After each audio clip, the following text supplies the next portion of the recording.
Salamlar. Biləm, oradan baxanda hələlik çox ciddi görsənirəm. Biraz tər basıb mənimlə başa düşün. Bəli, ilk hərəkət olaraq əlimi sponsuna qoyub sayı taşıyacağım.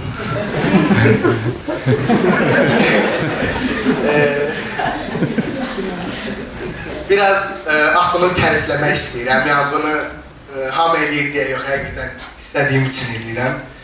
Bir cümlə deyəcəm, o gün olsun TGDK-dan cavan gənclərimiz axını yazsınlar və bura düz 700 bal yığanları bura girməyini istəmirəm. Amma olsun. Və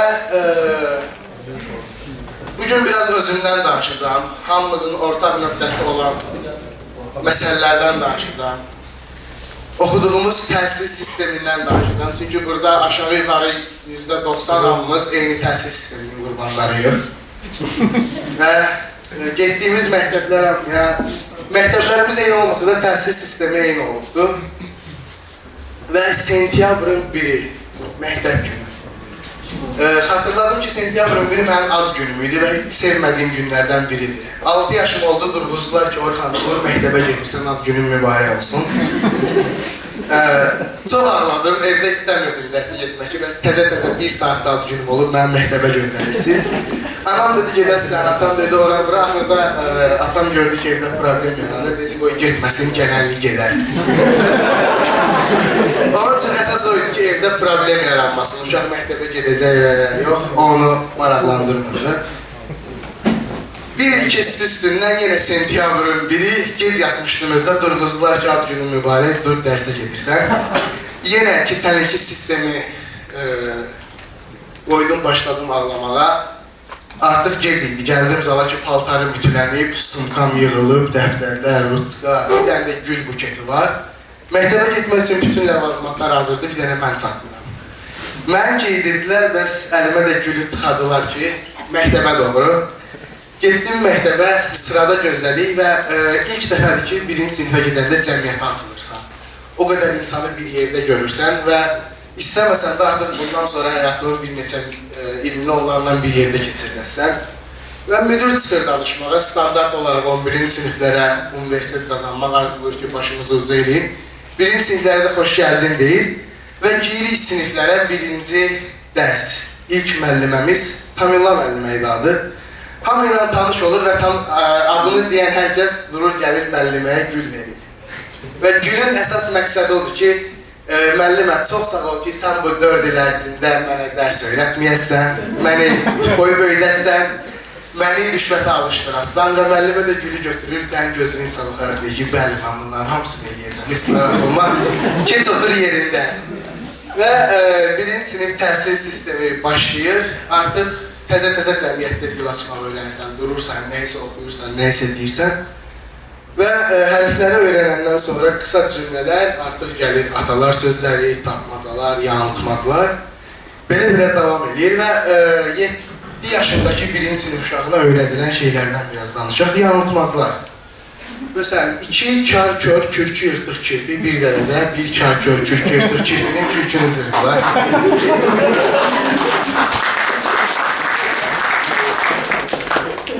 Mən 23 yaşım var, mən hələ də bilmirəm o 2 dənə kirpi bir dərədə nə boxlayır.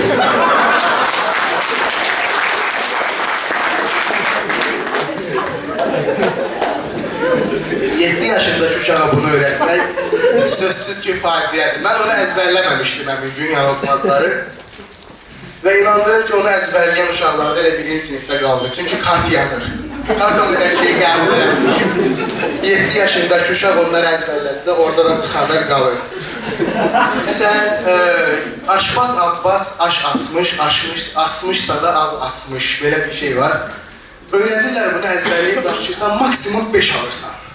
Bunu əzbərlədiyim üçün və bu həyatda sənə heç bir yerdə kömək olmur da. Mən heç bir məclisdə, heç bir xeyir işdə görməmişəm ki, bəyin atası, kimsə dursun, rumkanı qaldırsın, desin ki, Aşpaz Abbas, aş asmış.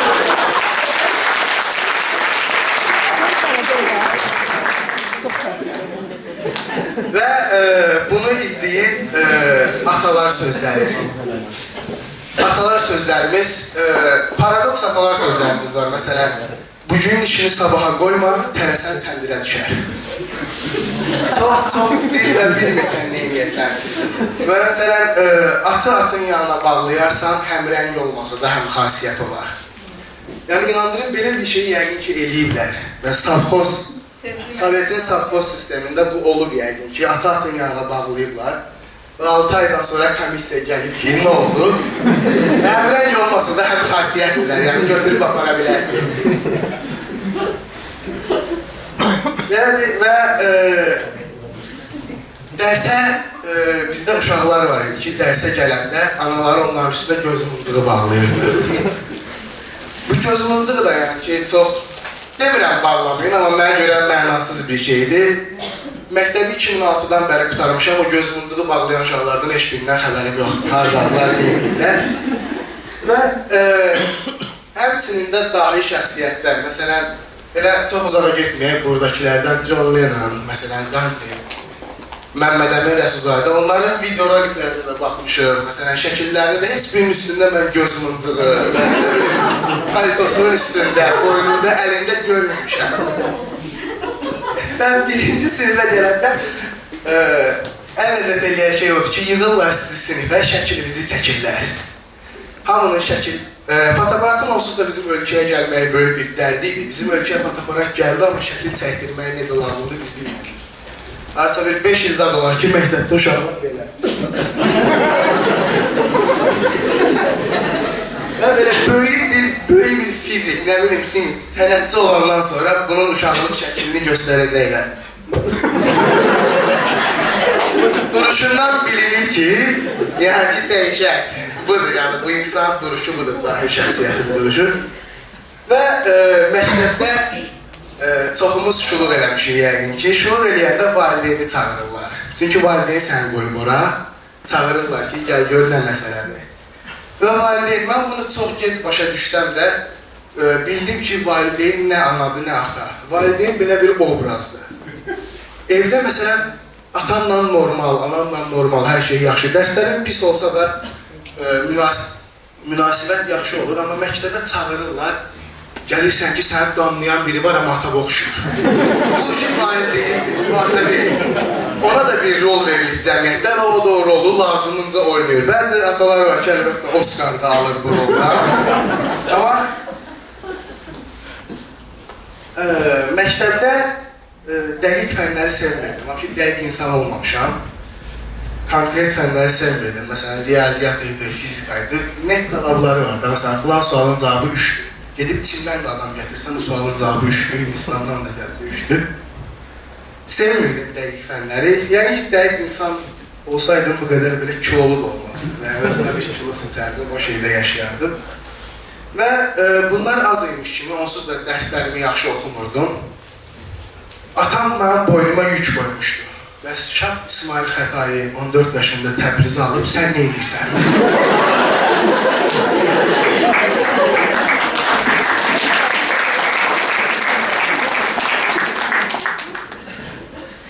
Uzun müddət mən 14 yaşıma qədər mənim atam başımın ətini yedi ki, Şah İsmail Xətai və həqiqətən baxırdın sifətinə ki, inanır bu dediyi şeyə inanır ki, uşaq Təbrizi alacaq nə varsa.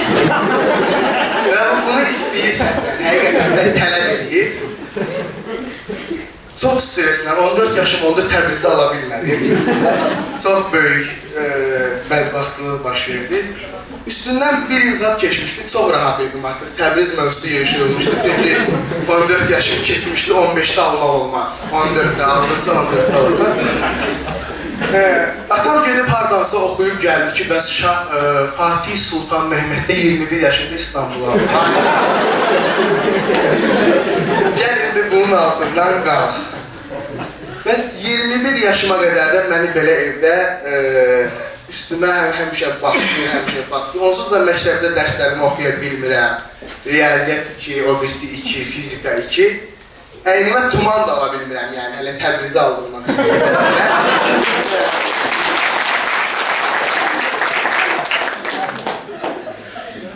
Və belə öyrənməyə davam edirdik.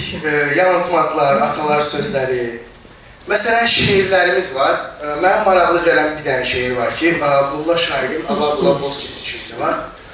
Şeirdə belə bir şey var da, Ala Bula Boz Keçi, ay boşa buynuz keçi. Belə biraz dərinliyinə yəni hiss edirsən ki, elə bil bunu sevgilisinə yazsın. Abdullah Şaiqin qabağındakı heyvan deyil. Yalnız gəzib dolanma, o qədər mənaqlı verildir ki, yəni bilmirsən bunu niyə uşağı öyrədir. Yəni, məncə kənd yerlərində bu heyvanlarla seks-zad olaydı. Məncə bu ki, uşaqların bilim çalsına yönü. Var da bəzi kəndlərimiz var ki, məşhurdur, yəni eşkəyin damına keçənlər var. Malqaranın serinliləri var. Vegetarianlar. Və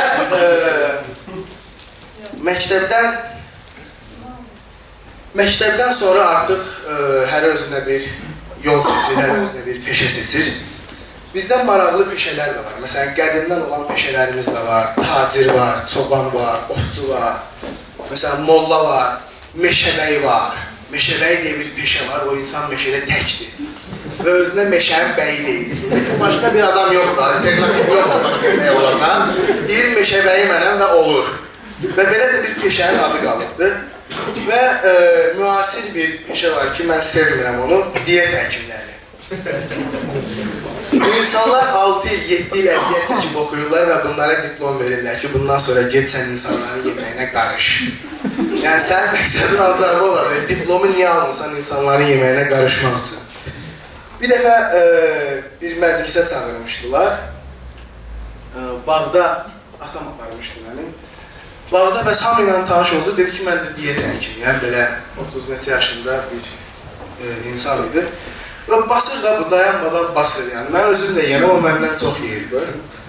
Ağzına tikəni götürən yerdə mənə qaydasan ki, az yeyir. Sən nə qədər, yəni, insan nə qədər yersiz diyet həkimi olar ki, bir ağzındakını çıxart, sonra səni cəmiyyət ciddi qəbul edəsin. Ağzına yemək qoyan yerdə qarşıdakına məsləhət verir. Arxadan uşaqlar gəldi. Bəli, diyet həkimlərindən bizim başımız, yəni ki, mən kontaktı daha çox az saxlamağa çalışıram, onlarla danışmağı sevmirəm. Çünki qanımı qaraldırlar. Qabağında kilolu birini görəndə o özündə haqq hiss edir ki, mən buna qarışa bilərəm, hər şey deyə bilərəm, bu belə, bu belə, bu belə. Və təbii ki, gömbulların, kök insanların cəmiyyətdə yeri fərqlidir. İstər-istəməz biz cəmiyyətdə fərqlənirik. Yəni, bunu biz istəməmişik, cəmiyyət belə seçibdir.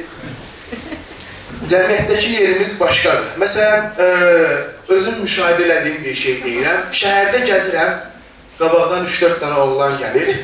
Yanlarından keçirəm, mənə belə baxırlar, keçirəm dallarına baxırlar.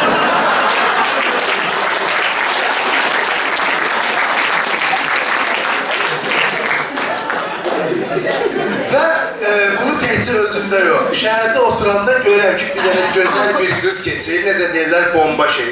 Ona deyil, qabaqdan da baxırlar, daldan da baxırlar. Belə baxırsan ki, nə olan şeydir də bu? İstər-istəməz səni cəmiyyət artıq şeydir. Göz önündə, cəmiyyətdə öz yerin olur və məsələn, rəqs eləyəndə cəmaat gülür. Yombullar rəqs eləyəndə hamı gülür. Eyni musiqini eyni tərs rəqs eləyirik, amma hamı gülür. Məsələn, dənizə gedirik. Var da bizdə bəzi oğlanlar var ki, mart ayından Ternaşora yazılırlar. Yayda dənizdə qızın yanına keçəndə qolu bir dənə bel.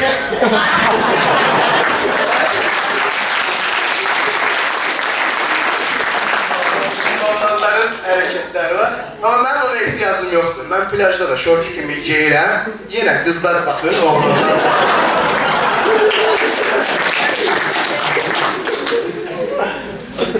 Bir dəfə neçə il idi Novxanıya getmirdim, Novxanı akvaparkına. Bəs İstanbuldan gələndən sonra uşaqlar apardılar ora. Novxanıda da belə bir vəsiyyət var ki, bir dənə qıza 7 dənə oğlan düşür. Yəni dəqiq hesablanmış bir şeydir və hər il belədir. Qızsansa orada kef edirsən, hamı sənə baxır çünki. Mən də çimirəm özüm üçün, niyə qulağımda sırğalar var. 2 dənə oğlan yaxınlaşdı ki, sırğa nereden almışsan bura? Dedim İstanbul'dan da, çox təəssüf ki burada satmırlar.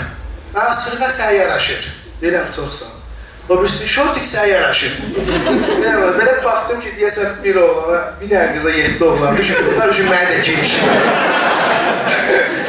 Bu şey vurub təpəsinə, bir yaydı da kim tuttu tutar, düşeydi, necə verdi.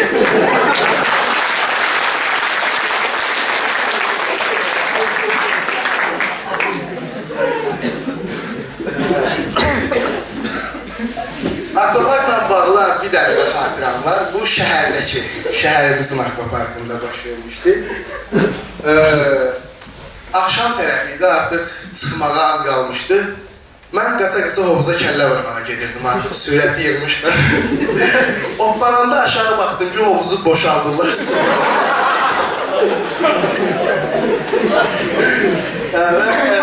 Oradan sonrası yadıma gəldi.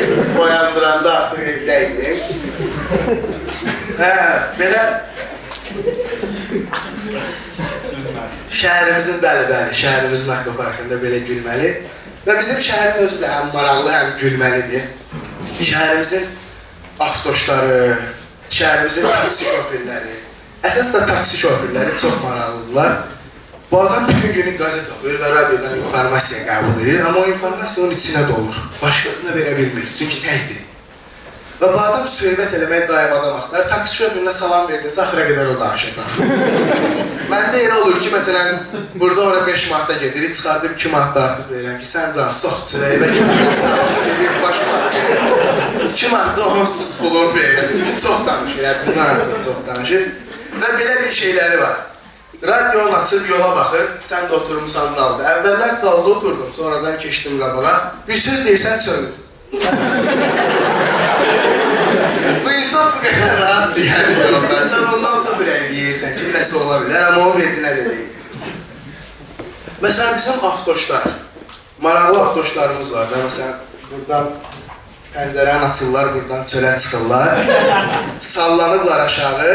Ya içkilidirlər, ya da hallıdırlar da bunların hamısı. İçəridə gedən mahnıda konkret, nəşəliyəm, siz mənə əl vurmayın. Mən polis olsam, heç o birisi maşınların daha izə qaçmıram. Gündə 3 dənə 07 saxlasam, mənə bura qədər bəsdir. Çünki bizim polislərdə belə bir sevdiyim cəhət var ki, nəyəsə başqasının boynuna qoya bilirlər. Həqiqətən qoya bilirlər, yəni bu bir istedaddır artıq bizim polislərdə. Və belə bir anekdot var bizim polislər haqqında ki, bəs dünyanın bütün spesialli polislərini yığırlar, əsas nə deyirlər, özəl qüvvənəsi, onlardan yığırlar bir dənə meşəyə, bəs deyirlər ki, meşədə bir dənə ceyran var, onu hansı ölkənin polisi tapıb gətirsə, priz o ölkəyə gedir.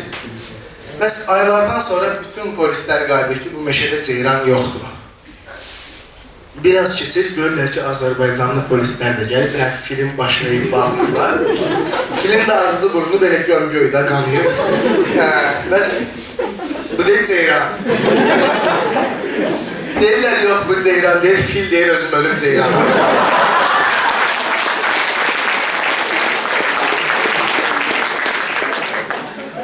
Və yəni Azərbaycandakı polis indi hal-hazırda belə deyil. Əvvəlcədən yəni bizdə bu ənənəsi olan peşələrdən biri də polis. Məsələn, Nəsimin filmini hamımız izləmişik də. Orada Nəsimin dərisi soyulana qədər bir neçə dənə Nəsimi asılır. Onun səbəbi o deyildi ki, sırf insanlar Nəsimin sevirdi və özünü fəda edirdi. Rəis deyirdi Nəsimini tapın, rəhlər böyründə bir dənə dərlə vurur, tapıb çırpırdılar. Nəsimi sən? Hə, Nəsimliyəm. Hə, həftə bir dənə Nəsimi asılır.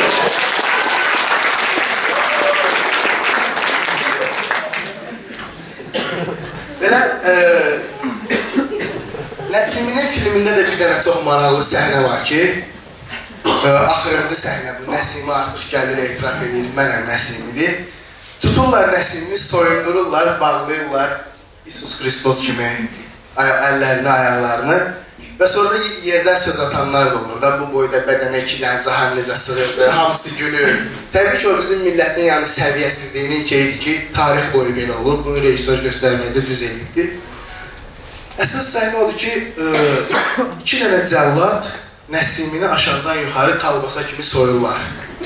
İnsanlar bu hadisəyə baxıb, qışqırırlar, ağlayanlar var, amma Nəsiminin vecinə də Nəsimi durub orada da ölümünün ən son anında belə Nəsim olmağa vəzvurdu və başlayır şeir deməyə. Və burada 3 dənə əlaqəsiz rejissor onu bilmirəm, mən rejissoru qınamıram. Çox qəşəng layihəyə imza atıbdı, amma belə bir səhvi necə buraxıb onu da bilmirəm. Və Azərbaycan kinolarında Ac Hərflər filmini izləmişsiniz də yəqin ki. Ac Hərflər filmində də Dərviş belə bir şey nəzərə çatdırıb. Ac Hərflər filmində bütün film bir dənə restoranda keçir. Və qədim zamanlardan da bilindiyi kimi Azərbaycanda böyük problemlərin hamısı toylarda həll olunmuş. Qurultay, Dədə Qorquddan da gördüyünüz kimi. Mən bu yaxınlarda Əli Əkbərin hələ çıxmamış romanından bir parça oxumuşdum, Sarı Gəlin romanından. Orada bildirir ki, qurultay və toy eyni şeylərdir və qədim zamanlardan bəri bütün problemlərimiz bizim toylarda həll olunmuş. Yəni biz belə milləti yeyirik, içirik, hamının kayfısaz olanda da dedik, həll eləyərik, hamı dağılır səhərdə. Və Ac Hərflərdə də belə. Orada tənqidçisi var, satiriki var, jurnalist, qazet sahibi, aktyorlar. Restoranda da restoran müdürü ilə bir dənə zərbəli var. Belə insanlar da var həqiqətən. Oradakı ofisant məsələn, ömrünün axırına kimi ofisant olan insanlar var. Başlayır və ömrünün axırına qədər ofisant olaraq davam edir. Onun bir halda müdür olma şansı var. O da müdür işə gəlmir bir gün, həmin gün müdür olur.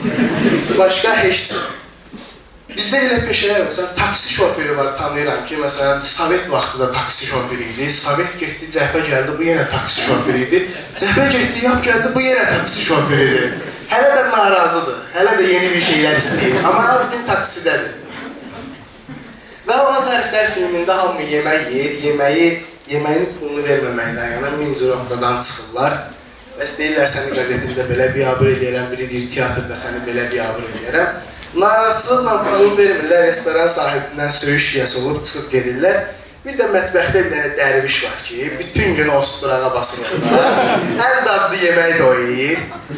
Müdürün də ən çox sevdiyi adam olur, ofisantın da ən çox sevdiyi adam olur. Meyvələr yığıb başına, yeyir oradan bir-bir. Müdürə də deyir ki, İslamdan danışır. Deyir, Rəbiül Əvvəl ayının ortalarında səhrada belə bir şey olmuşdu. Bunun danışığında əvvəl ayının ortalarında. Bu gün başdan ona deyir ki, mən sənə yeməyi yiyəcəm, mən buradan çıxıb gedəcəm, sən də bundan çox şad olarsan. Bizdə aşıqlar da var. Kökü qədimlərə dayanan, hansı ki, belə biraz qara sifət, qızıl diş, biraz neqrlara da oxşuyurlar. Belə özəl formaları var, əsgər forması. Çox danışmayacam aşıqlardan. Aşıqların bircə dənə hərəkəti mənə çatmır. Hamısı belə sırayla dizilir. Manga kimi belə bir dənə sıza dizilir. Hamısının da əlində saz. Söz kimə çatır? Mən bu hərəkəti hələ də başa düşə bilməmişəm. Bu hərəkət nə olan şeydir və nəyi simgəliyir, onu başa düşə bilməmişəm. Sualı olanlar var, mən biraz fikirləşənə qədər. Yox, sual verim. Və gəldik aşıqlardan demişkən Koroğlu. Koroğlu'nun özü də aşıq olub da bilirsiniz. Dədə Qorqudun elektro ozan kurslarında dedik. Oradan yetişən kənd istedadımız.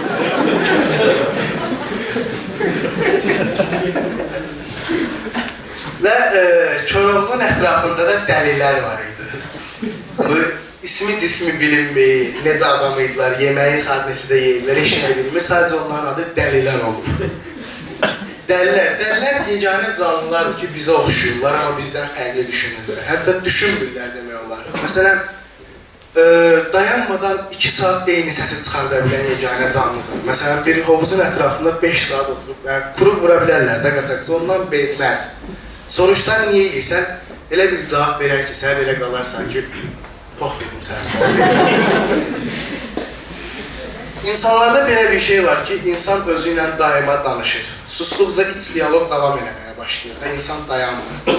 Və mənə elə gəlir, bu dəlilərdə elə bir hal olur ki, bunlar artıq içəridə 7-8 nəfər olublar.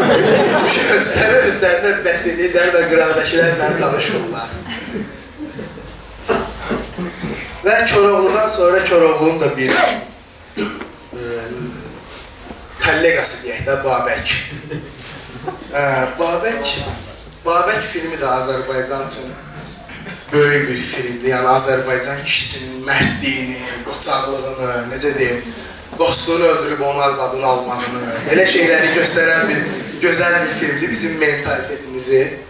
Bəs Babəkin ən məşhur sözü də odur ki, azadlıq istər acı olsun, istər şirin, yalnız bu idi məni döyüşdən döyüşə aparan. Bunun ən böyük sözü budur və burada döyüş, danışığa getmir bu adam. Tamam, azadlıq əla bir şeydir, amma bunun üçün danışığa da getmək olar. Buna gəlib deyirlər ki, ərəblər gəlib nə istəyirlər, üzü o. Çünki azadlığın döyüşdən döyüşə getməkdir. Başqa heç nə. Məsələn, belə bir şey oxumuşam, nə qədər düzdür, nə qədər yalan bilmirəm. Şah İsmail Xətai Sultan Yavuza bir məktubunda yazıb ki, sənin anan kölədir və sən bir kölədən doğmasan. Kölədən doğmuşsan və bunun üstündə Çaldıran düzündə müharibə başlayır. Yəni orada başqa səbəblər də verirlər, amma belə bir şey də var. Yəni ki, tarixdə ana üstündə müharibə edən yeganə millət biz olarıq və Osmanlılarla Türklər yığışmışıq, iki millət bir-birinin qırğına verib, nədir, Yavuzun anasına söyüdlər. Yəni o ənənə hələ də davam edir. Düzdür, dövlət səviyyəsində davam eləmir, amma millət səviyyəsində hələ də davam edir. Və 5 nəfər yığırsan, geysən 3 nəfərlə Razborgaya.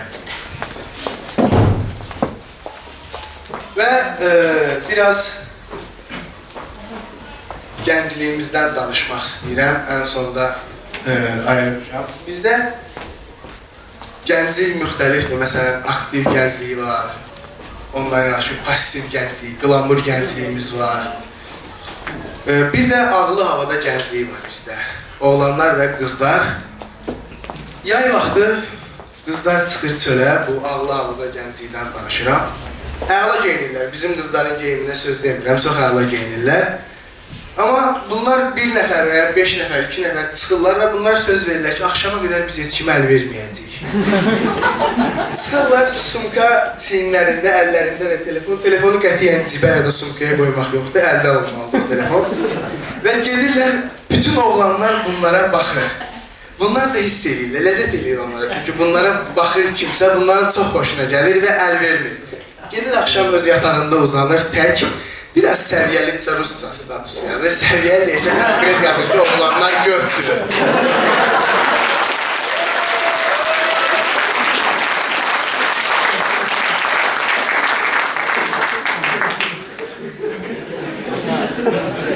Oğlanlardan narazılıq edir, halbuki səhər öz istədiyini çəkir axşam. Oğlanlar da başa düşürəm də, yay vaxtı qanı qaynır, yazıq dedim, kimisə görür, axşama kimi görəcəm. Axşama kimi nəsə bir axır. Və bizdə mənə elə gəlir ki, gənclik bir-birini belə balans edir. Qızlar vermir, oğlanlar da orada qalır və belə balans edir. Çünki o birisi balans eləməyə nə bilin, bəlkə cəsarətlər yoxdur, necəsə.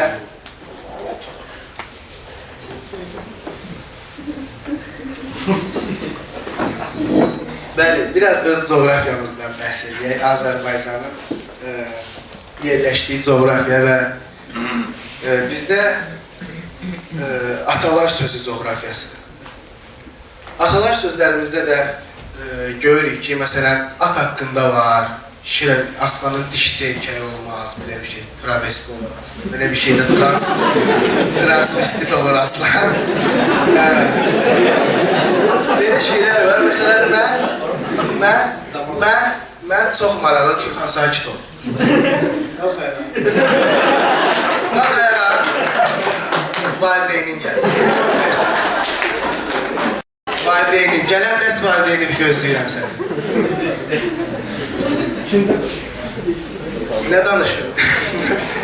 Atalar sözü coğrafiyası və bizdə bir çox heyvan haqqında atalar sözü var, amma bu heyvanlar ancaq bizim coğrafiyada yerləşən heyvanlar. Məsələn, bizdə krokodil haqqında, begemot haqqında, flamingo haqqında heç bir atalar sözü yoxdur. Yəni, bu insanların atalar sözümüzdə o hiss olunur ki, sözdür, əməl yoxdur. İçinə baxırsan, onun içində əməl gizli deyil. Yəni, əməli görmürsən. Və belə qısa, mənasız insanların çayxanada oturub söhbət elədiyi şeylərə illər sonra biz atalar sözü demişik. Bilmirəm bizim günahımızdır yoxsa onların, amma deyirik. Və danışacaqlarım bugün bu qədər. Sadəcə sonda gəncliyə bir şey demək istəyirəm. Mən özüm də gəncəm, yəni ki, qozalıb sizə şey demirəm, məsləhət vermirəm. 4 aydır, artıq 4 aydır Bakıda yaşayıram, 6 ildən sonra 4 aydır köçmüşəm Bakıya. Gördüyüm, ilk öncə bəyəndiyim şeylər demək istəyirəm. Əsas da bu təşkilatları nəzərdə tuturam. Məsələn, partiya eləyirlər, çox sevirəm, həddindən artıq çox sevirəm və davamını diləyirəm bunu. Kino göstərirlər həftədə bir dəfə, çox möhtəşəm bir şeydir. Gənclərimiz, məsələn, dekolte qrupumuz da buradadır, çox möhtəşəm videoroliklərə imza atırlar. Bir də xoşuma gəlməyən şeyləri var. Əvvəlcə xoşuma gəldiklərimi dedim ki, o dəqiqə pis reaksiya ilə qarşılaşmayıb. Xoşuma gəlməyən şeylər odur ki, gənclik çox danışır, heç nə eləmir. Ancaq tamam, status yazmaq, blog yazmaq yaxşı şeylərdir, amma bunların hamısı bir yerə qədər. Sadəcə sənin öz egovu doyuzdurursan orada, başqa heç nə.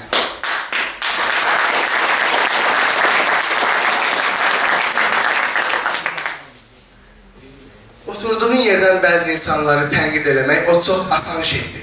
Gənclik ən asanlığına qaçır. Bilmirəm, göstərən yoxdurmu yolu, yoxsa özümü asanlığını seçir. Bir dənə belə bir şey var ki, məsələn, təşkilatlar bir-birlərinin uşaqlarına deyir ki, gəl, keç bizim təşkilata. Amma küçədə adam